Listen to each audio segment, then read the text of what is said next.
Yeah, and so anyway, I said to Weber, perhaps it is you who... Oh, no. Seb, you idiot, you knocked over that drink. It was not my fault. It was Kvyat. He was too close to me. He came brushing past me like a torpedo. He's on the other side of the room. No, but whose drink was this anyway? I don't know. Oh, God, no! Kimmy, no! I'll get you another one! Oh, my God, Kimmy, no! Have mercy, please! Not the face! Oh, Kimmy!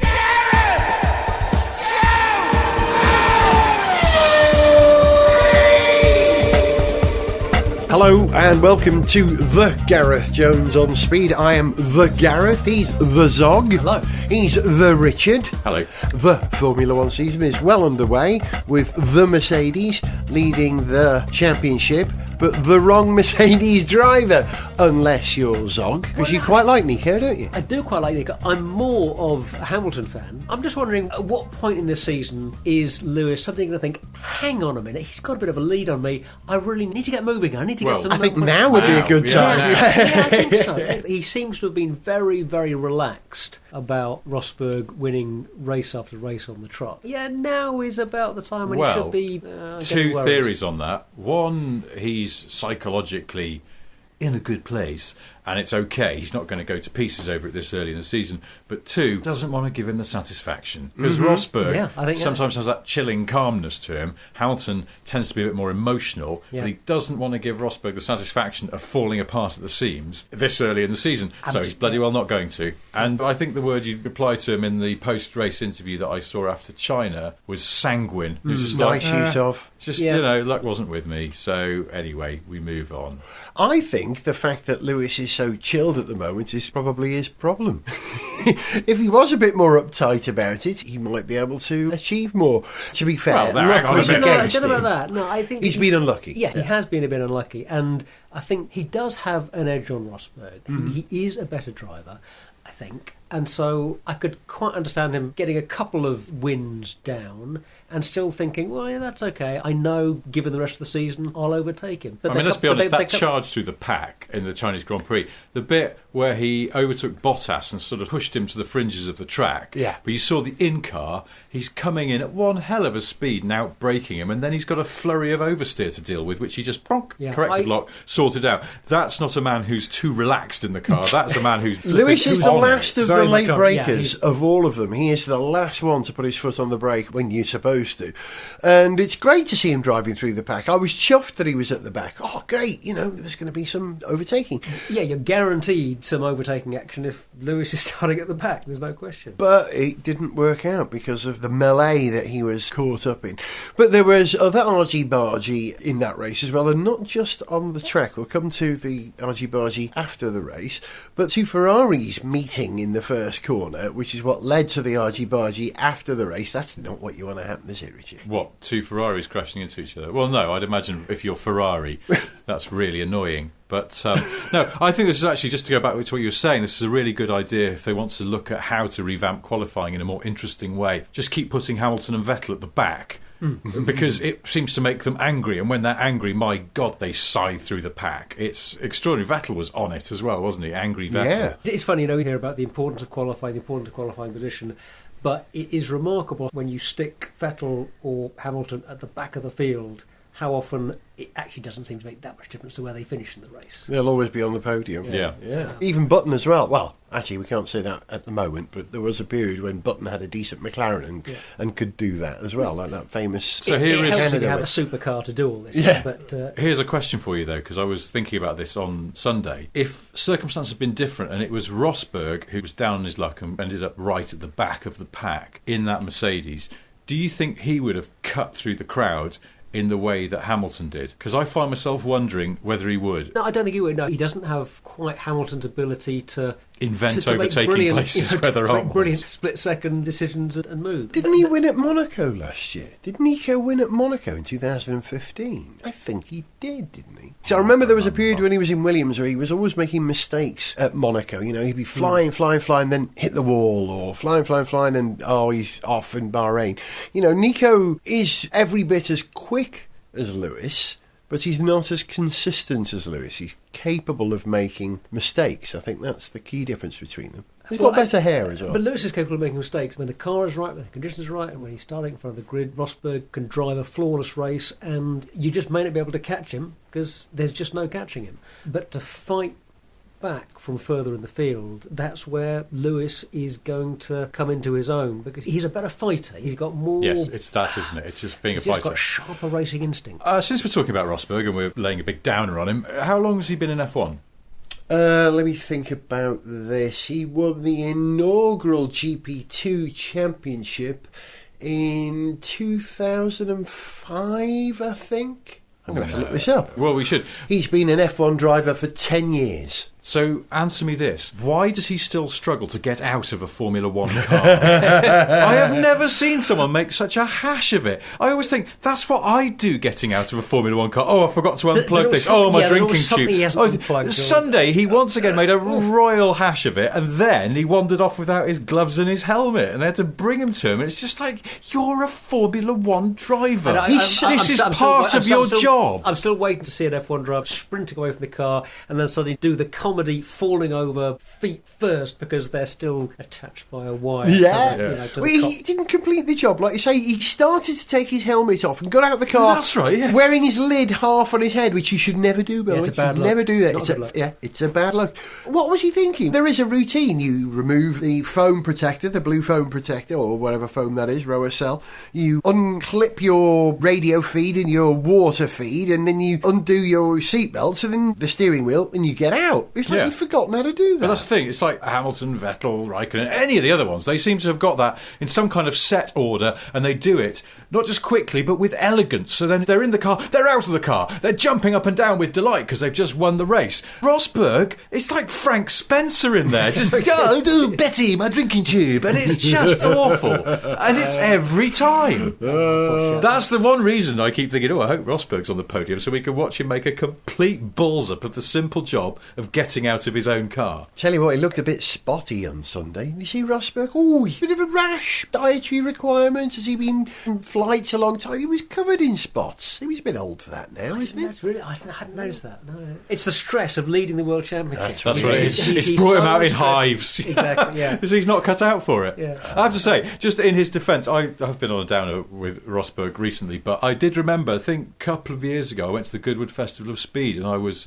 at a thing. He did a sort of personal appearance and I was in the room when he did it, and he's really good in the room. He was charismatic, he was likeable, he was quite charming. In 3 languages, if you like. Yeah, exactly, which takes some doing to be charming in any language. But I thought he was good in a room, but he's not good at getting out of a car. I just rather it wasn't him winning. Given the choice, rather it was Hamilton or Vettel or Raikkonen or Ricciardo. See, that's the thing. Or Vettel? Would you rather Vettel win than I don't know. Vettel, his time at Ferrari is really... down on his luck, Vettel is much more likeable than supremely dominant Vettel, definitely. See also Alonso. Yeah, a little hardship does him good.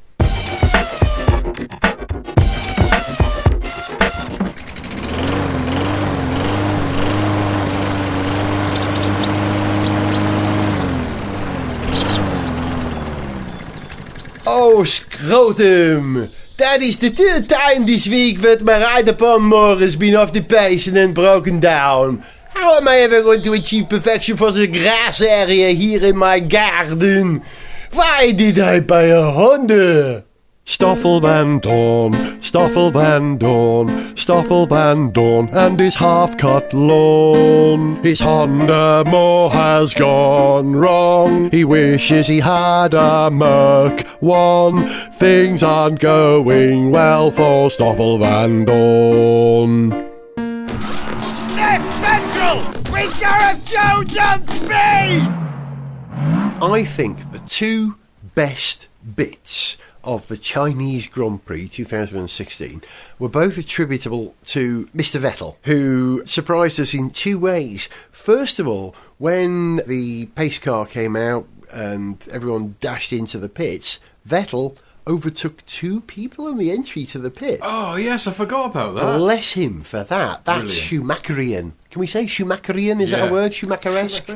Schumacherian. Schumacherian. Schumachevellian. Schumacherian. Very, very good. But Thank you. perfectly within the rule. yeah. Yeah. And we admire him for that. I know. don't Well, we? it was. I just thought, good Which on is him. also actually Yeah. rather Schumachevellian, knowing the rules well enough to know that you can do this thing. Not everyone might be aware of it. But yeah, Good for him. That spoke volumes about that general level of furious determination that had infested him after his coming together with his own teammate. That he was just a man on a mission, and that included on the way into the pits. You just go, a lot of drivers wouldn't have thought of that. No, that Yeah, was yeah. shockingly good, actually. It made me gasp. Nothing wrong with Formula One when bits like that make you go, oh, what's he doing? Oh, it's fine. Oh, ah.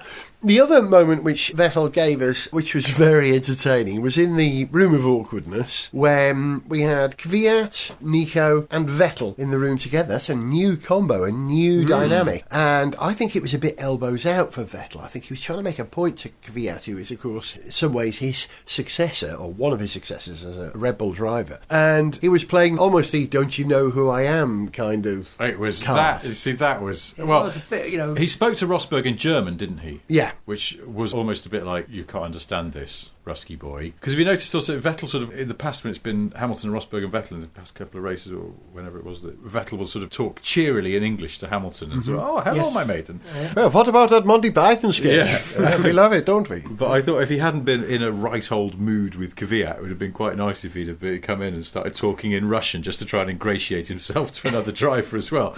But no, because he got all peevish. And I said on Twitter, it seemed to me like he's like a sort of self-righteous dad in a supermarket car park, remonstrating with a youth in a baseball cap driving a Saxo, going, do you know how fast you just went past me there? How dare you? You know you could have run somebody over. Yeah. That was just irresponsible and bloody silly. Yeah, that's a very good analogy, because if it had been Hamilton who'd done that, or if it's someone else, I don't think he would have had the same kind of trying to pull interaction. rank. I think he was, what do you But he mean? What do you mean sounded trying to do like that an to me, old fart. you reckless young thing? You know? Yeah. And to be fair, he was going for a gap. Yeah. That was there, and that's what Yeah. happens in first corners when Exactly. everybody closes up. And It's for this that the words racing incident were born. And I think Kvyat held his own beautifully. He responded He was really well. great. He said, if I'd stayed on the same line, he said, well, don't stay on the same line. Don't Yeah. go. Yeah, It was yeah. bleeding obvious, Yeah, you know. and then because we didn't Kvyat go, yeah, and I'm on the podium. Yeah, no, it was just yeah, such we're a both on the brilliant podium. What's sort the of problem? stroppy teenage answer. Yeah, screw you, Grandad. I'm on the podium. But it was the wrong Daniel in that room, really. It should have been the other one. It should have been Ricky Dicky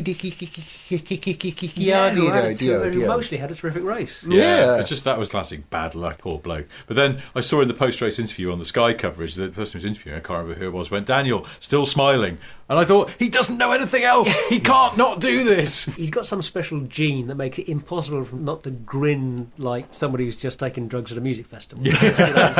Oh, can you imagine going to a music festival and finding him there on one? Yeah. Imagine how wide that smile would be. I would love to see that. I think that just the top of his head would just fall off. Split all the way Like the around. Canadian characters in South Park. Yes. Exactly, yeah. The head hinges at that point. Oh, I reckon Vettel was actually overcompensating. I think he was taking it out on Kvyat because he was aware that he'd made a mistake, particularly as he collided with his teammate, not just another car. And I think he was kind of overcompensating. It's kind of sort of, oh, look at that over there. Squirrel. Yeah. Diverting attention a bit. Well, Yeah, I'd have maybe. I'd have to watch this back again to be sure. But I remember watching a replay after the race of what happened there at that first corner, and thinking that Vettel did sort of overreact a bit. Mm-hmm. There was room for Kvyat's car. Yeah, I think and there Vettel was. sort of went "Why?" and Yeah. did a big old swerve to Switch. the left. Yeah. and smacked into Raikkonen. That race was statistically very interesting. Despite all the carnage, and there was repeated carnage, all 22 cars finished, and there have only been 6 races, I believe, in F1 history, correct me if this is wrong, where all the starters finished. That's incredible, isn't it? How the heck did Yeah, that and happen? it's a tremendous testament to the reliability, the engineering of the current generation. You know, for whatever else you might criticise them for, really the reliability of the cars is extraordinary, given what you're asking them to do. And in the end, how little metal and other material you've got to make the stuff that does all that. The heavier it is, the more durable it is, the lighter it is, the less durable it's going to be. So let's take a moment to respect the engineering that's going into these things. Yeah, it's quite mind-boggling. And, of course, it meant that the Haas team, both cars, finished for the first time this season. I know we're only 3 races in, but there we go. Good for them. But not, and I missed this from this race, not Grosjean finding himself in a position even he can barely believe. Yeah. Going, oh my God, this is so good. And he was actually right at the back having a horrible weekend, I think, generally, wasn't he? He wasn't so cheery. It's interesting that Grosjean, we've always thought, has had a decent car for the last few years in the Enstone team. They should be able to produce cars, and yet he's finishing an awful lot better in a brand new team than Enstone are managing at the moment. I'm not mocking Enstone, I love them to bits, but it's kind of ironic. How much of it is beginner's luck, though? Really, can Haas be doing that good a job? Well, they are doing a very good job. You can't argue with the results they've had in those first 3 races. They have been a little bit lucky, maybe. The safety car and making the call not to come in when everyone else has gone in certainly helped them. But you need more than just luck. They've done a great job. They got a couple of breaks and they've reaped the rewards. So I think they fully deserve the points they've got so far, and I hope they get more. I seem to remember when what was called Lotus Racing, the team that became Caterham, first appeared. Their first couple of races were quite handy. They did better than everyone was expecting. And I think there's a sort of a blind faith that can get you through a couple of races. Oh, it's going to be fine. Don't think about what you're taking on. You know, the might of McLaren, the might of Ferrari, the strength in depth of Williams. Don't even think about that. Just go out there and do what you can. And brilliant. We're overseas. It's great. It's really hot. I'm going to send a postcard. This is fantastic. Oh, we've got 6 points. And then all of a sudden they look down and, oh my God, what are we doing? Yeah, I think that's what happens for season 2. It's like they say about albums, isn't it? The difficult second album, because most musicians have had their entire life to write the first album. And then they had 12 months to write the second album, and for 7 months of that, they were on tour anyway. Yeah. So the second season is going to be far more difficult for Haas. Yeah, we'll see. But it's terrific that they've made a success of it so far. And obviously they've had a lot of help from Ferrari. But they've been smart in how they've set that team up and where they've put their resources and what they've concentrated on doing. They've had Delara build them a good chassis, and they've got a good engine from Ferrari. They've had other help from Ferrari, and if they'd designed their own chassis for this year, I'm sure they wouldn't be doing as well. They've looked at what resources they can put into their first season, and they've been smart about where they've put their effort in, and it's working out. So yeah, I think we all kind of warmed to them. Gene Haas is a good guy. I like the fact he's so Californian as well. Yeah. It's just great. Was that him on the radio as the race ended? Well, just before it ended, with Grosjean saying, "Should I retire the car?" I think it was him on the radio going, "Don't retire the car." Don't retire the car. Oh. No, it's okay, Romain. Just you retire when you want. Retire at 45 if you want. Just consider your stock options, and then maybe just buy a Harley and move up to Big Sur. Yeah. Do some surfing. This is the burning question: is Haas possibly our favourite team in Formula One at the moment? I think if they'd had another, oh my God, I can't believe I'm sick. This is amazing moment. Then that would probably seal the deal for me. So the next race is a decider for me on early season whether I really, really like Haas. I mean, I do. I really like. I spent a long time on Sniff Petrol sort of last year, completely misrepresenting Gene Haas as this sort of caricature of a good old boy from the south, and then bothered to pay attention to what he's actually like. And it turns out he's much better than that, because he's kind of lovely, sort of hippie-ish Californian boy. What, us misrepresenting people in caricature? I know, it's preposterous, isn't it? As if.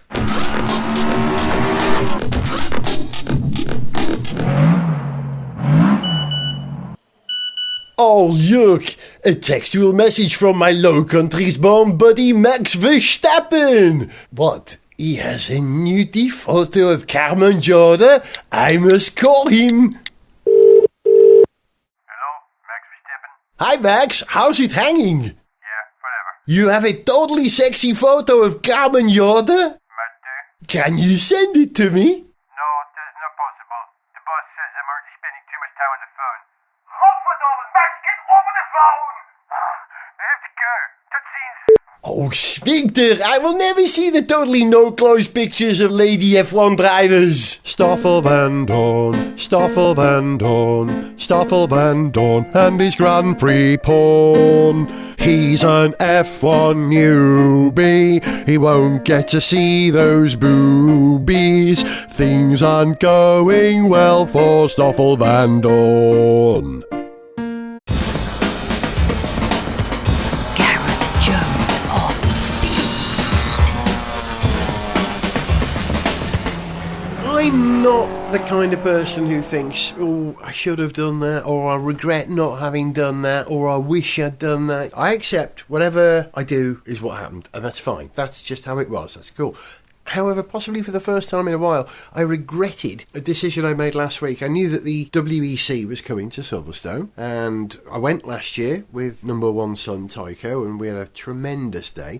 I've been for the last few years. It can be horrible in April. Actually, it can be horrible in Silverstone in July, can't it? So in April, the horizontal driving, hailstones, the potential of that happening put me off going, but I wish I'd gone, because it was great weather on Sunday for the 6 hours of Silverstone. Yeah, after they got the snow out of the way on Saturday. Yes, yes. Could you believe it? That's April for you, changeable. There's no guarantee, and for a 6 hour race to get sunshine all the way through was unheard of. But in terms of regrets, I would imagine that the Audi team probably have regret as a result of them losing first place for winning that race. Yeah, well, they obviously did something wrong in their setup or the way they were running the car, because for anyone that hadn't seen the result, although an Audi crossed the finish line first, they were disqualified for having too much wear on the underbody plank. Which suggests that they're running too low a ride height for the conditions to allow them to finish with a plank that's legal, or a rubbing block that's legal, yeah. I wonder whether they'd done something slightly different this weekend, because Audis were on the front row of the grid. They took pole, which I think was a bit of a surprise to a lot of people, because, you know, everyone was really expecting Porsche to take pole. And you were? Yeah, absolutely. Yes. And so it was a bit of a surprise when Audi were first and second, so yeah, maybe they changed some things this weekend that made them a little bit quicker, but maybe a little bit too scuffier, quick. yeah. A bit scuffier. Have you seen the new R18? You've had a good look at it. I've seen it. How good a look do I need to have had? It's an ugly-looking mother from the front, isn't it? It's not pretty. It's funny. No. Yeah. That's the first time I've ever said that about an Audi Le Mans car. They're always tremendously technical looking things, but it's got this high nose and these aerodynamic management horizontal vanes which sort of filter back from it. But when you look at it, it reminds me, do you remember the orange arrows of about 2000, whenever it was, arrows were running in orange colours? Mm-hmm. Do you remember that high nose that it had? It looks just like that. It's not a good look, but hey, a beautiful car is a winning car, isn't it? The 9-1, do we say 919 or 919? 919. 919. Now that's pretty. The front end of that. Have you seen? Isn't it? In a fairly brutal kind of way, yeah. But I think the Toyota might be the best looking of those three P1 cars. I think in terms of the lines, the looks of the car, I think I like the Toyota the best. Check the wheels on the Toyota. They're unlike anything else I've seen in WEC in recent years. They're very American. You know the way Indy cars always have really shiny wheels? It's got this sort of almost chromed wheel look. It looks like a Mattel Hot Wheels, the car. It's noticeable, like those wheels, they're like toy wheels. And it makes the car look good. And also at the front, the sheer verticality, is that a word? Yeah. Verticalicityness. Thank you. Verticalicityness of the lights make it look like a really aggressive car. It's like some sort of sumo wrestler running at you with two kind of fists out. clenched. Yeah, I know what you mean. Yeah, it's a good look. And of course it's called Gazoo Racing now, so it gets my stamp. I think maybe I've put my money in LMP1 on Toyota now, because it's Gazoo Racing. For the whole season, or for just for Le Mans? Or I think they'll do Spa, won't they? And I think they'll do better at Le Mans than they have. They won't win Le Mans. I think it's still down to Audi or Porsche, and I've put my money on Porsche.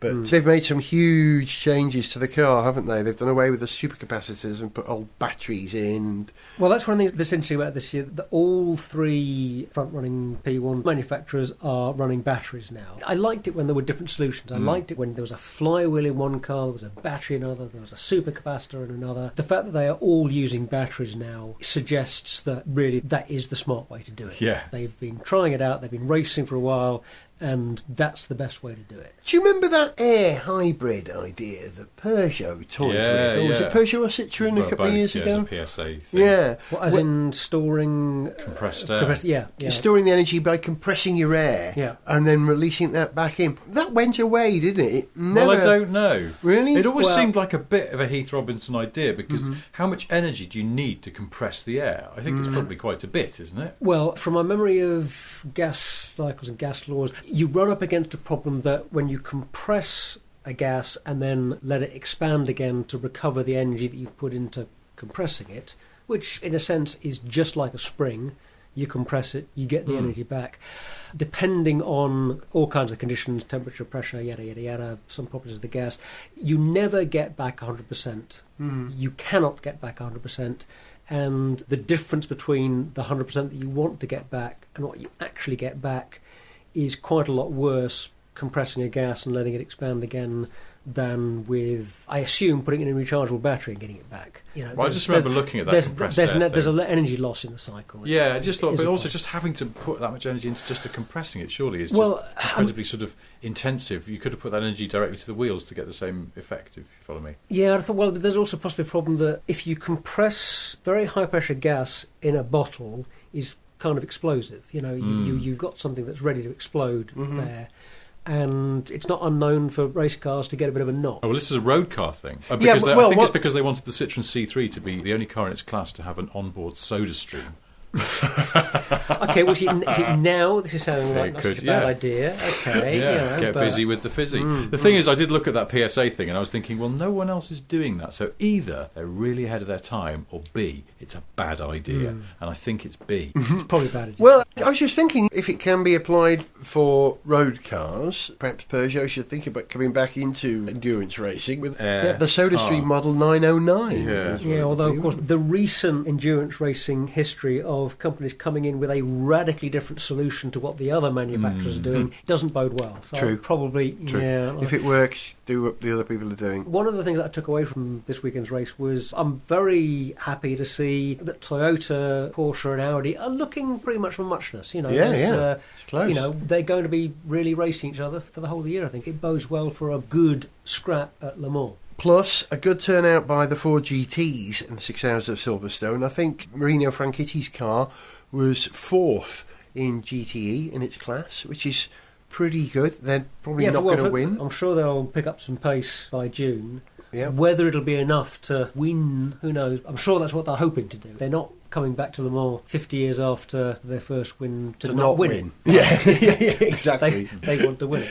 It's a tough ask, as we know it's the hardest race in the world to win, isn't it? Perhaps apart from the Dakar. Yeah, that's probably slightly harder. But watching the WEC, I found it really entertaining. I love Formula One. It's over in a flash, so all the entertainment is compressed, allegedly, into an hour and a half, where you've got 6 hours of the WEC, and you get sort of stuff going on, ebbing and flowing, that sense of, oh my God, the chase is on at the end, all that kind of thing, and it goes on much longer. But what I enjoyed most about the WEC was watching the cars teeter on the corners. Diagonal teetering, front to rear. So front left to rear right, or front right to rear left. As they come out of the corners, they're all teetering, not just the GTEs, but the LMP1s as well. Not the LMP2s, as far as I could tell. They seem to be rigid, but the lovely old Vantage waffling around, that sense of it struggling to get all that power and pace under control. And even the big LMP1 cars, which are big cars, aren't they? They really are compared to Formula 1 cars.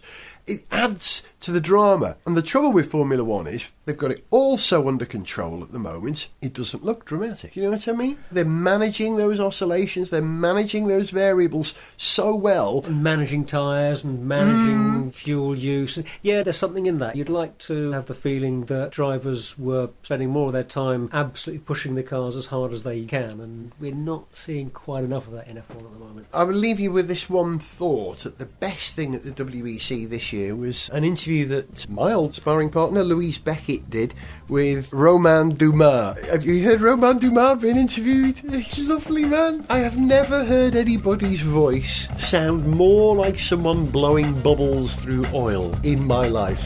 I will leave you with that thought. Next time you hear Romain Dumas being interviewed, close your eyes and it will sound like someone with a straw blowing into some Duckham's 2040. Bloop, bloop. It's a beautiful sound.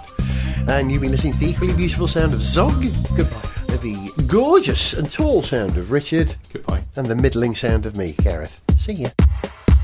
To send us an email, see pictures, get song lyrics, join our Facebook fan site, follow us on Twitter, or to find out about sponsorship opportunities, go to garethjones.tv.